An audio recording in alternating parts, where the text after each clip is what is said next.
최저임금이 대폭 인상되면서 큰 사회적 이슈로 떠올랐습니다. 최저임금 인상에 따른 소상공인과 중소기업의 부담을 덜기 위해 일자리 안정자금이 지원되고 있습니다.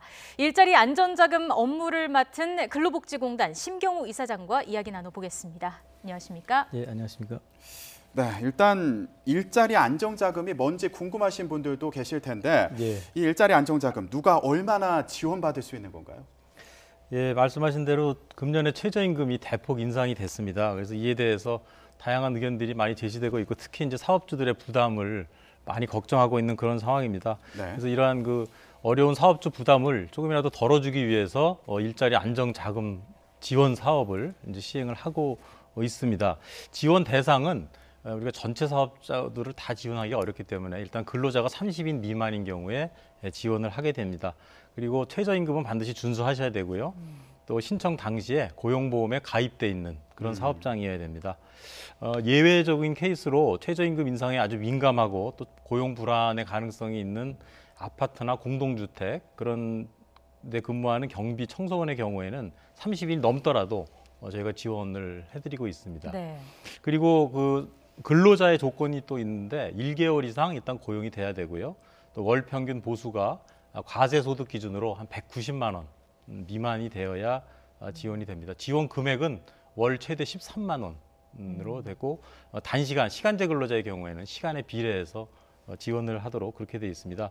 일용 근로자의 경우도 지원이 가능합니다. 그래서 월 근로 일수가 한 15일 이상이고 일 보수가 한 8만 7천 원 미만인 경우에는 또 지원이 가능하겠습니다. 네, 예. 이게 일정 요건에 해당하면 사회보험 등에 가입을 해야 하는 걸로 알고 있는데 혹시나 사회보험료가 좀 부담이 돼서 신청을 기피할 수 있는 그런 우려는 없을까요? 예, 그런 우려도 일부 좀 있을 수 있습니다.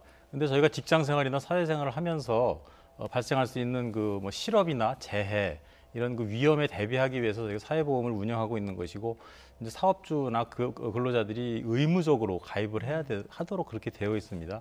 그래서 이 부분은 뭐 꼭 이 지원을 받기 위해서 가입한다기보다도 사업하시는 분들의 의무이기 때문에 당장의 보험료 부담 때문에 조금 부담은 되시겠지만 장기적으로 근로자나 사업주 모두에게 도움이 되는 그런 사회적인 안전망이다. 이런 네. 생각하에 좀 가입을 해주셨으면 하는 당부 말씀을 먼저 드리겠습니다. 예. 어찌됐든 사회보험료 부담이 있는 것이 현실적으로 사실이기 때문에 저희가 보완 대책으로 한 3가지 정도를 같이 준비해서 시행을 하고 있습니다. 첫 번째가 처음에 이제 사회보험을 가입하시게 되면 10인 근로자 10인 미만 사업장의 경우에는 두루누리 사회보험료 지원 사업이라고 해서 그 고용보험료와 국민연금료의 일부를 지원해드리는 제도가 있습니다.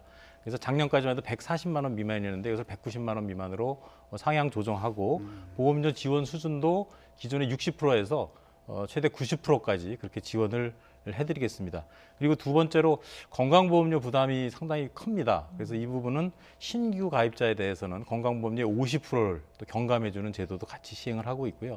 마지막 세 번째로는 4대 사회보험을 신규 가입했을 때 사회보험료 부담액의 50%에 대해서 또 세액공제하는 그런 혜택도 같이 지원을 해주고 있습니다. 그래서 이 3가지 혜택을 이용하시면 사회보험료 부담을 조금 덜으시면서 네. 또 일자리 안정자금도 지원 받으실 수 있습니다. 그래서 가능한 빨리 신청을 하셔서 경영상의 부담을 좀 완화하시기를 기대합니다. 예.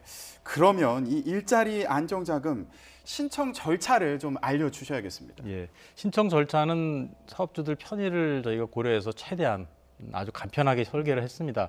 그래서 1년 중에 한 번만 신청을 하면 1년 내내 매월 그 자동 지급되는 그런 시스템으로 운영을 할 예정입니다. 네. 그리고 접수 방법에 있어서도 집이나 직장 가까운 곳에서 접수를 할 수 있도록 저희 근로복지공단 지사뿐 아니라 관련되는 국민연금공단 또 건강보험공단, 주민센터까지 다 접수를 받고 있습니다. 그래서 접수받을 수 있는 기관이 전국에 한 4천 개 이상이 있기 때문에 아주 편리하게 접수를 할 수 있고 또 온라인으로 접수할 수 있도록 홈페이지도 마련되어 있습니다. 여기에 더해서 그 찾아가는 홍보 버스도 운영을 하고 있습니다. 그래서 주요 지역별로 우리 소상공인 밀집 지역을 순회하면서 홍보도 하고 또 접수도 같이 이제 진행을 하고 있습니다. 현재. 그래서 지난 이틀 전에 이제 서울에서 먼저 시작을 했고 주로 이제 대도시 위주로 운영을 할 예정입니다. 그래서 대상이 되는 많은 사업장이 빠짐없이 신청을 하기를 바라겠습니다. 네, 특히나 올해 근로자들이 관심을 갖는 부분이 바로 출퇴근 재해 보상 확대 부분이 아닐까 싶은데 이 부분에 대해서도 어떤 내용이 포함됐는지 알려주시죠. 예, 그 작년까지는 출퇴근 재해 보상이 사업주가 제공한 통근버스를 이용했을 경우에만 보상을 하는 그런 방식으로 운영이 되어 왔습니다.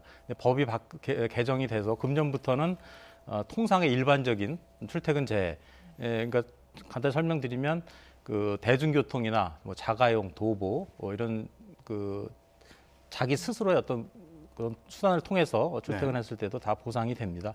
그래서 출퇴근의 개념은 집 문 밖을 바로 나서면 바로 이제 그 해당이 되는 그런 개념이고 또 퇴근도 퇴근해서 집에 들어가기 전까지 모든 과정에 보상이 된다 이렇게 이해하시면 되겠고요.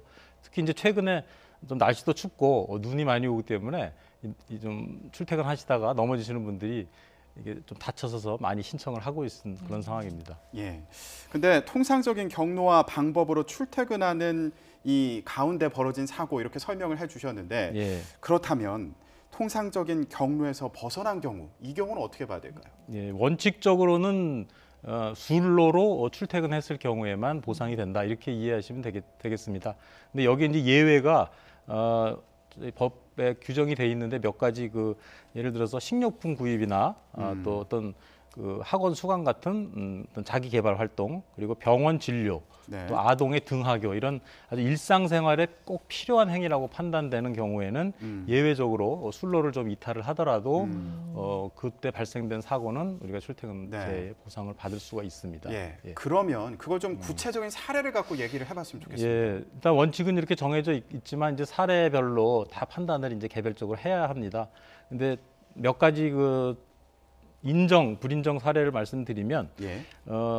예를 들어서 퇴근길에 뭐 학원 자기 개발을 위해서 영어 학원이나 업무와 관련된 학원을 다녔다 이런 것은 인정이 되지만 본인의 취미를 위해서 뭐 스포츠 댄스나 뭐 바둑이나 이런 예를 들어 그런 학원을 다닌 경우에는 불인정된다든지 이런 기준을 적용할 수가 있고요. 또 아동들을 출퇴근 등하교 시키는 것도 뭐 초등학생, 중학생 정도는 우리가 인정을 해주지만 네. 대학생에 대해서는 좀 불인정하는 그런 기준이 있을 수 있습니다. 또 병원에 가는 것도 뭐 두통이라든지 감기, 뭐 이런 복통 이런 것들은 인정이 되겠고요. 다만 뭐 미용을 위해서나 뭐 성형을 위해서 이런 것들은 조금 인정되기 어려운 걸로 그렇게 판단이 될 걸로 생각됩니다. 네, 예. 산재 보상에 대해서 많은 분들이 관심을 갖고 계실 것 같은데 예. 이외에도 산업재해로부터 산재 노동자를 보호하기 위한 다양한 제도들이 있다고 들었습니다. 어떤 내용들이 있나요? 예, 이번 정부 들어서 산재 근로자들을 좀 더 폭넓게 보호하기 위해서 몇 가지 그 제도 개선을 했습니다. 출퇴근제도 그 중에 하나고 또 다른 사안을 말씀드리면 일단 산재보험 요양 신청을 할 때에는 사업주의 확인을 받아서 신청을 하도록 그동안에 운영을 했습니다. 네. 근데 앞으로는 사업주 확인 없이 근로자가 단독으로 일단 신청을 하면 저희가 그걸 접수를 받아서 현장에서 실제 사실관계를 확인하는 그런 식으로 운영을 하고 있습니다. 사업주의 확인 과정에서 불필요한 그런 갈등들이 있어왔기 때문에 그런 부분들을 최소화하면서 근로자들이 편의를 도모하고자 하는 그런 조치가 되겠습니다. 예. 그리고 업무상 사고는 그 업무상 여부를 판단하기가 상당히 수월합니다. 근데 업무상 질병의 경우에는 어떤 그 유해 물질이나 이런 것들을 과학적인 인과관계를 판단해야 되기 때문에 상당히 그 시간과 노력이 좀 소모됩니다. 그래서 이런 부분들이 그 입증하기가 상당히 어려운데 추정의 원칙이라는 것을 적용을 해서 어떤 반증이 없는 한 업무상 질병으로 인정하는 그런 범위를 대폭 확대하도록 그렇게 운영을 할 예정입니다. 그래서 금년부터 이 산재보험의 보상 혜택 범위가 많이 늘어나서 보다 많은 분들이 어려운 그런 그 재해나 혹은 예. 질병에 걸렸을 때 많은 혜택을 받을 수 있을 것으로 기대합니다. 예, 그랬으면 좋겠습니다. 예. 이렇게 여러 가지 신규 사업을 추진을 하려면 예. 조직 개편이나 아니면 그 많은 인력을 채용해야 되는 그런 상황으로 보이는데 예, 어떻습니까? 맞습니다. 예, 이런 큰 두 가지 신규 사업을 위해서 저희가 작년 하반기부터 여러 가지 준비를 해오고 있습니다. 신규 인력 채용도 작년에 일단 1,100명 정도를 채용을 해서 금년부터 이제 운영을 이 두 가지 사업을 담당하고 있고 또 이 인력이 조금 부족할 경우에는 하반기에 한 300여 명을 또 추가로 채용을 할 예정입니다. 그래서 전담 조직도 신설하면서 우리 근로복지공단의 조직 전체 그 체계를 좀 개편을 이미 한 바가 있습니다. 그래서 현장 조직에서 최대한 그 업무를 제대로 수행할 수 있도록 저희가 그렇게 체제를 운영하고 있습니다. 네. 예. 참 자, 지금 여러 가지 이런 새로운 사업을 추진하는 과정에 대해서 예. 기대하시는 분들도 많을 것 같은데요. 근로복지공단 그 국민들의 기대, 그 기대에 대해서 한 말씀 해주신다면 어떤 말씀하실 수 있을까요? 예, 저희 근로복지공단은 그동안에 뭐 재해 근로자나 혹은 좀 소득이 낮은 근로자들을 위해서 그런 생활이 어려운 분들을 위한 어떤 사회 안전망 역할을 좀 수행을 해왔습니다. 예. 근데 앞으로는 더 이러한 사업들을 강화를 해서 말씀드린 대로 재해를 당했음에도 보상을 못 받는 일이 없도록 그렇게 보상 범위를 확대해 나가고 또 재해자에 대한 어떤 재활 서비스라든지 또 다시 직장으로 돌아와서 일할 수 있도록 그렇게 지원하는 그런 역할도 계속 추진을 해 나가겠습니다. 최근에 뭐 글로벌 경쟁이라든지 또 소득 격차 이런 것들이 많이 심화되면서 아주 힘들게 일하시는 그런 노동자들이 많이 있습니다. 그래서 이런 분들에 대한 어떤 사회 안전망 역할을 하는 것이 저희 근로복지공단의 임무입니다. 그래서 이러한 사회적 책임 의식을 가지고 저희가 좋은 일자리 창출에 앞장서는 그런 기관이 되도록 노력을 하겠습니다. 많이 관심 가져주시고 응원해 주시기를 바라겠습니다. 예, 알겠습니다. 예. 국민들의 기대에 계속 부응해 나가시기를 바라겠습니다. 예, 근로복지공단의 심경우 이사장과 함께 얘기해봤습니다. 오늘 말씀 고맙습니다. 예, 감사합니다.